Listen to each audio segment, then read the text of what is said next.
এই রনো, জন্মদিন এত বেলা অবধি ঘুমোতে নেই। পরি কোথায়? প্রত্যেকবার জন্মদিন প্রত্যেকবারই আমি ফাঁসি।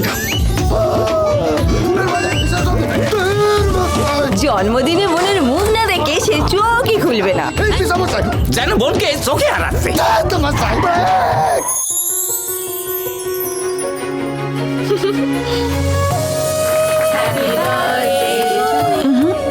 আগে মা বাবা। আমার মা বাবা সবই তো তুই। রণ, পরির বিয়ের পর তোর কি হবে? আদরের বোন 8ই নভেম্বর থেকে প্রতিদিন সন্ধে 6টায় সান বাংলায়।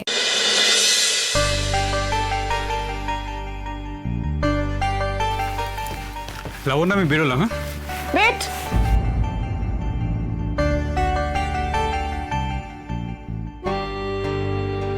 এটা কি হলো? কি হবে? কোথায় যাচ্ছ? কোথায় যাবো লাবণ্য? অফিসে যাচ্ছি। বিয়ের পরের দিন সকাল সকাল তুমি অফিস যাচ্ছ, তাও এইভাবে? মানে আমি তো এইভাবেই অফিসে যাই। ওকে, মানে তুমি আর কিছু বলছো না? শিওর? কি ভুল? ও ব্যাগটা গাড়িতে আছে। ফাইন, দেন যাও। I love you. থাক, তোমার দেরি হয়ে যাচ্ছে। তুমি রেগে গেলে না, তোমাকে দেখতে খুব মিষ্টি লাগে জানো তো। থাক, তোমাকে আর মাস্কা মারতে হবে না। একেই সকাল সকাল বেরোচ্ছ, তার উপর ঠিক করে বাইটাও বললে না। তা কিভাবে বাই বললে তুমি হ্যাপি হবে? সিনেমা দেখো না নাকি? কোথায় আর দেখবো বলো, সময় কোথায় সিনেমা দেখার? উফ, আমার বিজি হাজবেন্ড। ঠিক আছে যাও, কিন্তু তাড়াতাড়ি এসো প্লিজ। বলছি এইভাবেই বলে বুঝি? আচ্ছা লাবণ্য, তুমি কি জানো আমরা এখন ড্রয়িং রুমে রয়েছি, আর মামুনি যখন তখন চলে আসতে পারে। তুমি কি এইভাবে আমাকে জড়িয়ে থাকবে? একদমই থাকবো, কারণ মামনি তো আসবে না, কনকের সাথে বেরিয়েছে। কিস, আগে জানলে তো মিটিংটা ক্যান্সেল করে দিতাম। থাক থাক, আর মিটিং ক্যান্সেল করে লাভ নেই। তুমি তাড়াতাড়ি যাও আর তাড়াতাড়ি চলে এসো। শোনো না, কি? এই কথাটা শোনার পর কি আমার আর যেতে ইচ্ছে করে? তো যেতেই পারবো না। করে না? খালি ফাঁকিবাজি না, যাও। লাবণ্য, একটা কথা বলছিলাম যে তুমি কি জানো আমি এক্স্যাক্টলি কতটা রোমান্টিক? হ্যাঁ, তার প্রমাণ তো আমি পেয়েছি কালকে। তাহলে তুমি ভাবলে কি করে যে এত বড় সুযোগটা আমি হাতছাড়া করবো? এই তো দেখছি বলেই ভুল করলাম। আরে বাবা, আজকে তো আমাকে অফিস যেতে হবে না, কিন্তু আমার কনফারেন্স মিটিং আছে, সেটা এই মুহূর্তেই শুরু হবে, বুঝলে? না, বিয়ের পরের দিনও তোমার কাজ কাজ কাজ। প্লিজ মিটিংটা ক্যান্সেল করে দাও, প্লিজ প্লিজ। আরে তো অদ্ভুত আবদার। প্লিজ ক্যান্সেল করো না। হবে না গো। ঠিক আছে, তাহলে আর কি, আমি এলাম। ওকে, এসো, মন দিয়ে কাজ করো। মন দিয়ে কাজ করবো কি করে? মনটা তো তোমার কাছে ফেলে গেলাম। Bye bye. Bye bye.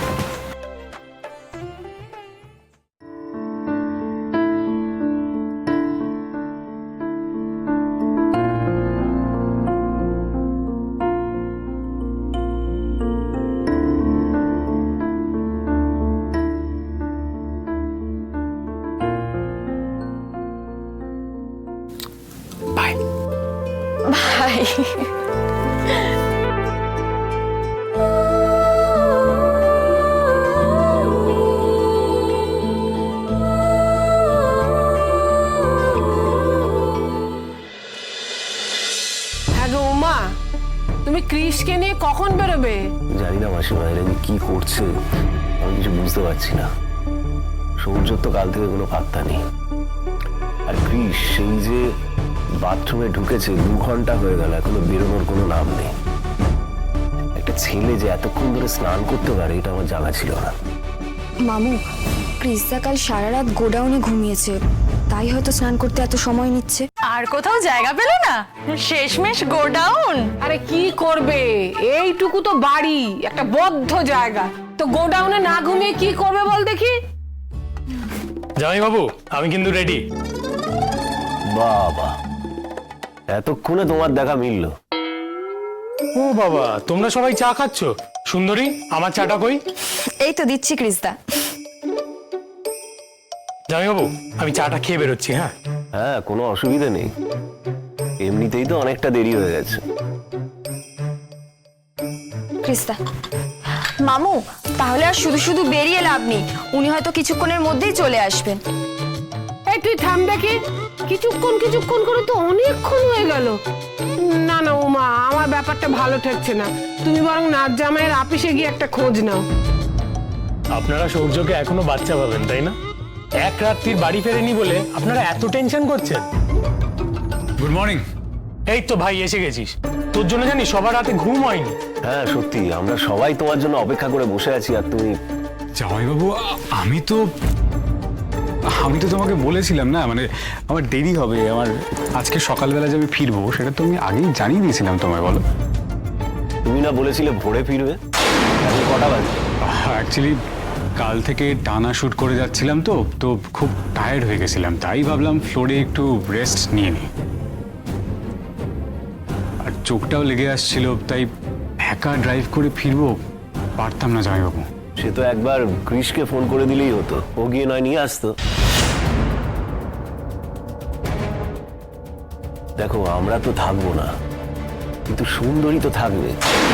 তুমি যদি এতটা সময় ধরে বাইরে থাকো তাহলে ও কি করবে বলো তো? কি হলো, আপনি এখনো বসে আছেন কেন? যান আগে গিয়ে হাত পা ধুয়ে নিন, জামা কাপড়টাও ছেড়ে ফেলুন, আমি না হয় সেগুলো পরে ঠিক কেচে রাখবো। আপনি সেই কাল কখন বেরিয়েছেন, এখনো পর্যন্ত এই একটাই জামা পরে আছেন, যান ঘরে যান। হ্যাঁ মানে কাল থেকেই জামা কাপড়টা পরে রয়েছি তো, আর পরে থাকতে পারছি না, খুব অস্বস্তি লাগছে, টায়ার্ডও লাগছে, তো ভাবছিলাম একটু স্নান টান করে তারপর ঘুমিয়ে নেব। হ্যাঁ সেই ভালো, আপনি ঘরে যান, আমি না হয় আপনার জামা কাপড়গুলো বার করে রাখছি। এই তুই থাম দেখি, জামাইয়ের সাথে তো উমা কথা বলছে, তুই মাঝখান থেকে ফুট কাটছিস কেন রে? ঠাম্মি তুমি থামো তো, তোমার জামাইকে দেখে তোমার কি মনে হয় গো, উনি কি মাঠে ঘাটে কাজ করেন নাকি? মামু মামু তুমি আমাকে নিয়ে একদম চিন্তা করো না, আমি একা থাকতে পারবো, বরঞ্চ একা থাকলে আমার সুবিধা হবে, আমি মন দিয়ে পড়াশোনা করতে পারবো। কি হলো, আপনি এখনো বসে আছেন কেন? যান ঘরে যান। হ্যাঁ আমি যাচ্ছি।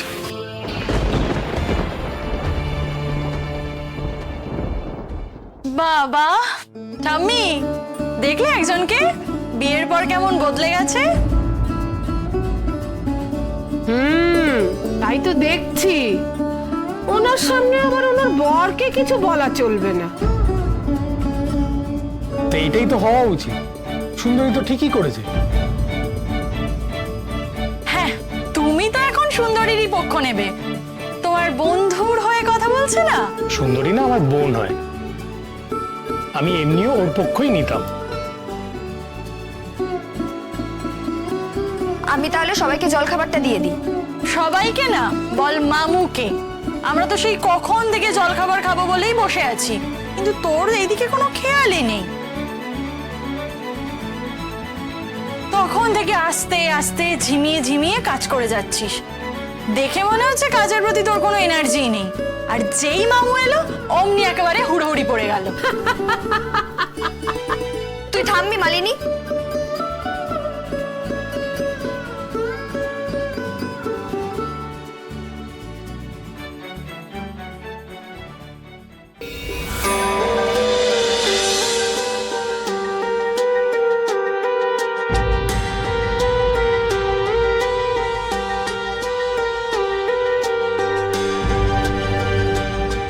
আপনি আমাকে ডাকছিলেন? হ্যাঁ তোমাকে একটা কথা বলার ছিল। ওয়েল সুন্দরী, থ্যাংক ইউ সো মাচ। কি হলো, মানে আমি এমন কি করলাম যার জন্য আপনি আমাকে ধন্যবাদ দিচ্ছেন? দেখো ধন্যবাদ দেওয়ার মতো কাজ করলে তো তোমাকে ধন্যবাদ দিতেই হয়, তাই না? কিন্তু আমি তো তেমন কিছুই করিনি। করেছো তো। এই যে জামাইবাবু সবার সামনে আমাকে শাসন করছিলেন, তুমি নানা কথা বলে কথাগুলো ঘুরিয়ে দিচ্ছিলে, তাই জন্য তো থ্যাংক ইউ বললাম। দেখুন, সবার সামনে আপনাকে কেউ কিছু বললে আমার খুব খারাপ লাগে। মামু যদি কথাগুলো আপনাকে আলাদা করে বলতো, আমি এরকম কিছুই করতাম না। কারণ আমি জানি যে মামু আপনার কাছে কি। কিন্তু বাইরে মালিনী আছে, ঠাম্মি আছে, তাদের সবার সামনে এইভাবে কথা বলাটা ঠিক হয়নি মামু। দেখো, তুমি জামাইবাবুকে কথা বলতে দিলে কোথায়? জামাইবাবু কথা বলতে গেলেন আর তুমি কথা ঘুরিয়ে দিলে। তাছাড়া কি বা করতাম বলুন? মামুরও তো বোঝা দরকার যে আপনি এখন আর ছোট নেই। সবার সামনে আপনার সাথে ওভাবে কথা বলাটা ঠিক নয়। যাকে সেসব কথা বাদ দাও। বলছি সুন্দরী, সবাই যে এসেছে তুমি কি জানো ওরা কতদিন এখানে থাকবে? আমি ঠিক জানি না, তবে মনে হয় কিছুদিন থাকবে। হ্যাঁ, কিছুদিন তো আমি জানি, কিন্তু এক্স্যাক্টলি কত দিন থাকবে? আসলে মামু বা ঠাম্মি কারোরই এই বাড়িটা পছন্দ হয়নি। দেখলে দেখলে, আমি জানতাম পছন্দ হবে না, তাই তো তোমাকে আনিনি। আর দেখতেই তো পাচ্ছ, এত ছোট একটা ফ্ল্যাট আমার। তুমি তো এত ছোট ফ্ল্যাটে কোনোদিন থাকোনি, তোমার তো অভ্যেস নেই। দেখো, আমি ভেবেছিলাম একটা প্রপার বাড়ি দেখে তারপর তোমাকে নিয়ে আসবো। মামু একটা বড় বাড়ির কথাই বলছিল। আসলে এতজন মিলে এখানে থাকতে না একটু কষ্ট হচ্ছে।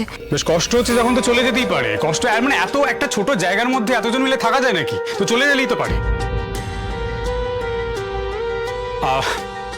না মানে আমি যেটা বলতে চাইলাম সেটা হচ্ছে যে দেখো, আমি তো কাজের মধ্যে খুব ব্যস্ত হয়ে পড়বো, তো সবাইকে সময় দিতে পারবো না। তো আমার নিজেরও খুব খুব খারাপ লাগবে, বুঝতে পেরেছো তো? তারপর আমি ভেবেছিলাম একটা বড় একটা বিশাল বড় বাড়ি দেখে সবাইকে নিজেই নিয়ে চলে আসবো। তুমি বুঝতে পারছো তো আমি কি বলছি? না মানে মামু বলছিল যে, কি বলছিল? মামুর কোনো বিজনেস পার্টনার এই শহরেই থাকেন। ওনার সাথে মামুর কথাও হয়েছে। উনি মামুকে বলেছেন যে একটা বড় বাড়ি খুঁজে দেবেন। সেই জন্যই তো মামু থেকে গেল। মামু বলল বাড়িটা দেখে পছন্দ হলে বাড়িটা সাজিয়ে গুছিয়ে তারপর যাবেন। হোয়াট? আসলে মামু বলছিল, তোমরা সবাই মিলে আমাকে কি ভাবছো? আমার লাইফের সঙ্গে তোমরা যা ইচ্ছে তাই করে যাচ্ছ, যা ইচ্ছে তাই। আমার নিজের লাইফ বলে কি কিছু নেই নাকি? হ্যাঁ,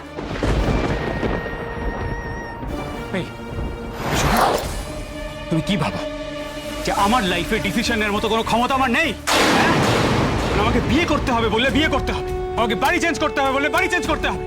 কি ভাবো আমি কি সবার হাতের পুতুল? নাকি 5 বছরের বাচ্চা যে আমার বোধ বুদ্ধি বলে কিছু নেই, যে বাড়ি থেকে যে আসবে আমার লাইফের নাক গলিয়ে চলে যাবে? সেটাই ভাবো তো তুমি? এটা আমার বাড়ি, আর আমার বাড়িতে আমি যথেষ্ট কমফোর্টেবল। যে বা যারা আমার এই বাড়িতে কমফোর্টেবল নয় তারা চলে যেতে পারে। আর শোনো, এখন বড় বাড়ি নেওয়ার আমার সামর্থ্য নেই। যখন সামর্থ্য হবে তখন নেব, আর তখন তোমাকে নিয়ে আসবো। তোমার যদি এই বাড়িতে থাকতে অসুবিধা হয় তুমিও চলে যেতে পারো। আসলে বড়রা সবাই মিলে এটা ঠিক করেছে। আপনার বাবা মা মামুকে বলেছে যে আমাদেরকে একটা ভালো বাড়িতে পাঠিয়ে বাড়িটা ভালোভাবে সাজিয়ে গুছিয়ে তারপর ফিরতে। Have you lost your mind? তোমাকে যে যা বোঝাচ্ছে তুমি বুঝে যাচ্ছ। তোমার কি কোনো আইডিয়া আছে একটা নতুন বাড়িতে শিফট করে সেখানে প্রপারলি জিনিসপত্র নিয়ে যেতে কত টাকা খরচা হতে পারে? এটা একটা ছোট বাড়ি, আমরা দুজন ব্যাচেলর ছেলে এখানে থাকতাম। এখানে প্রপার কোনো সেটআপও নেই।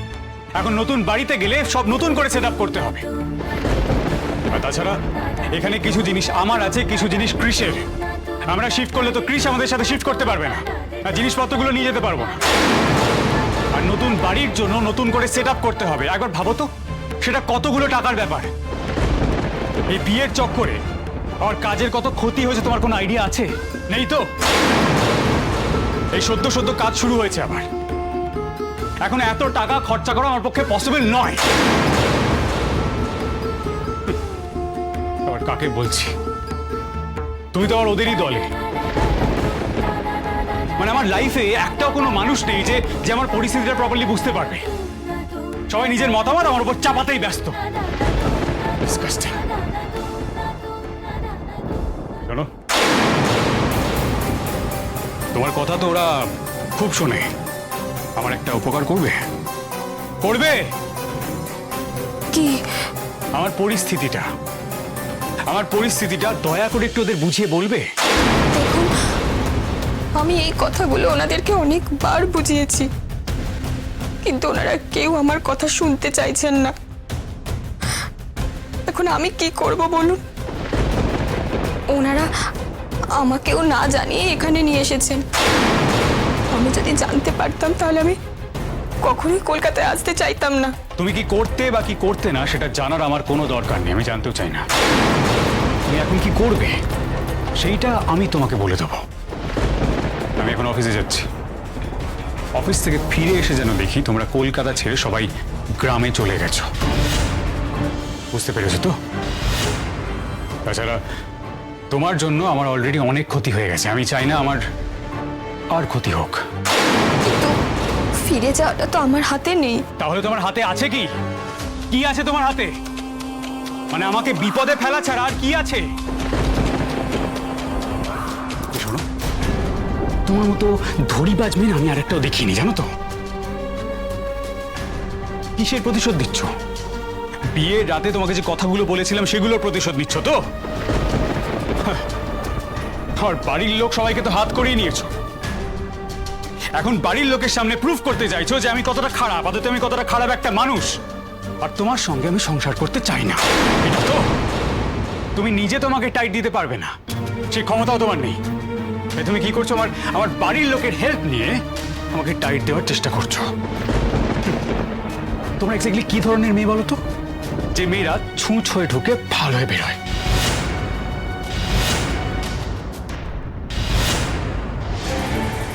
আপনি কিন্তু আমাকে শুধু শুধু ভুল বুঝছেন।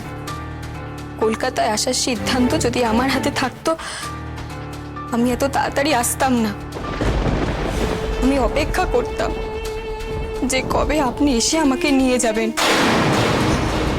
কিন্তু আমার কথা কেউ শোনেনি। এটা বড়রা সিদ্ধান্ত নিয়েছে, তাই তাদের কথা মানতে আমি বাধ্য হয়েছি। কথায় কথায় এরকম কান্নাকাটি করবে না। কান্নাকাটি আমার একদম পছন্দ হয় না।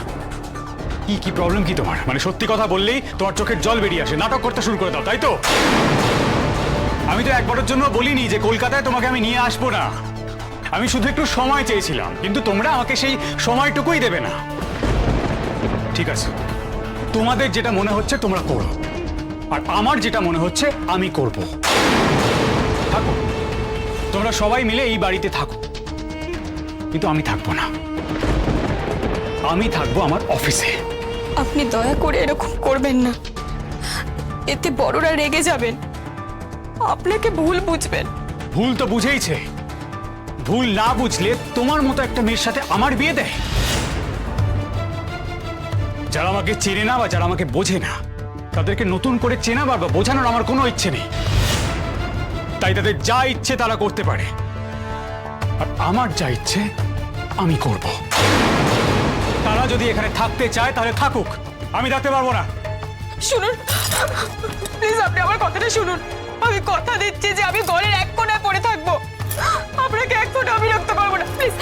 এই শোনো, তুমি কি বুঝতে পারো না তুমি আশেপাশে থাকলে আমি ডিস্টার্ব ফিল করি, আমার ভালো লাগে না।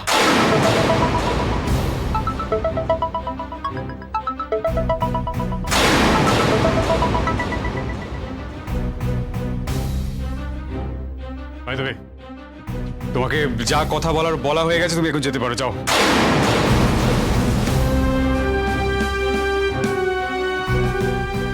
তুমি কি বুঝতে পারলে না? আমি তোমাকে যেতে বললাম, যাও।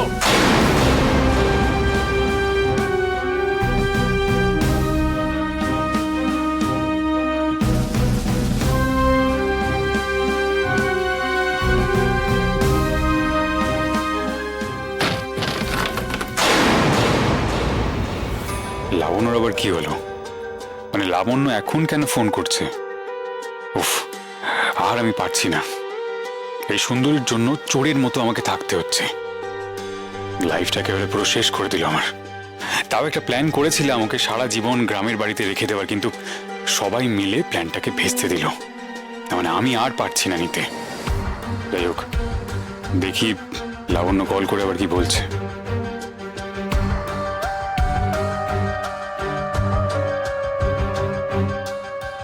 হ্যাঁ লাবণ্য, বলো। কি ব্যাপার সূর্য, তুমি লুকিয়ে লুকিয়ে কি করে বেড়াচ্ছ? আমি? কি বলছো তুমি এসব? অফারটি শুধুমাত্র ভারত ও বাংলাদেশের দর্শকদের জন্য প্রযোজ্য।